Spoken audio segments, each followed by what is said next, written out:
Folks, we've got an election day strike. At 12:01 a.m. on Monday, members of the New York Times Tech Guild went on an unfair labor practices strike. Later that morning, they started a picket outside the entrance to the paper on 8th Avenue.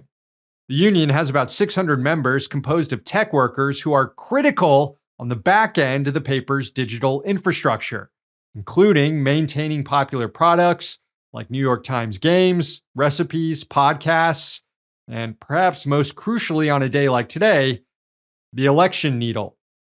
In fact, Benjamin Harnett, a union shop steward and principal engineer at the Times, told HuffPo that the strike will affect the needle.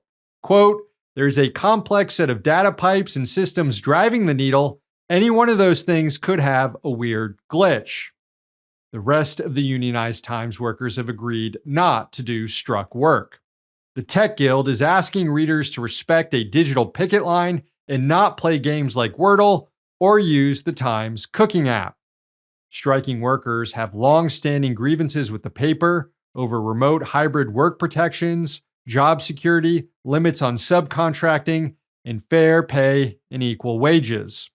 Directly fueling the strike are a number of punitive measures by management against workers during the bargaining process that have prompted the union to file unfair labor practice charges with the National Labor Relations Board. The Times publisher, A.G. Sulzberger, claimed that the paper has a plan to ensure coverage of the election tonight and lashed out at the union, saying, quote, "It is troubling the Tech Guild would try to block this public service at such a consequential moment for our country. We did not need to reach this point."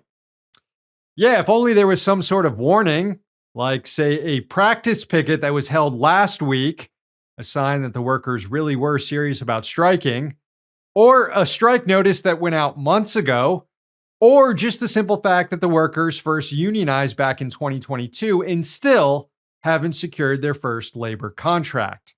At any point, management could have just put up a fair offer and resolved this. They didn't, so the strike, and whatever disruption there is to election coverage, is on the bosses. The union noted this would be the first newspaper strike coinciding with a presidential election since workers at the Detroit newspaper did it in 1964. But let's also not forget about workers at the Pittsburgh Post-Gazette who've now been on strike for more than 2 years. Anyway, unless the Times strike is settled between now and later tonight, best just to play it safe and seek out election coverage from any of the 800 other outlets that will be providing analysis, including us, tomorrow morning. Oh, and one last bit of labor news here. The 7-week-long Boeing strike has ended.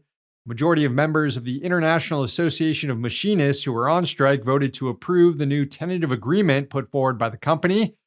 It includes a wage increase in line with what the union had been seeking, about a 43% raise over the 4 years of the contract.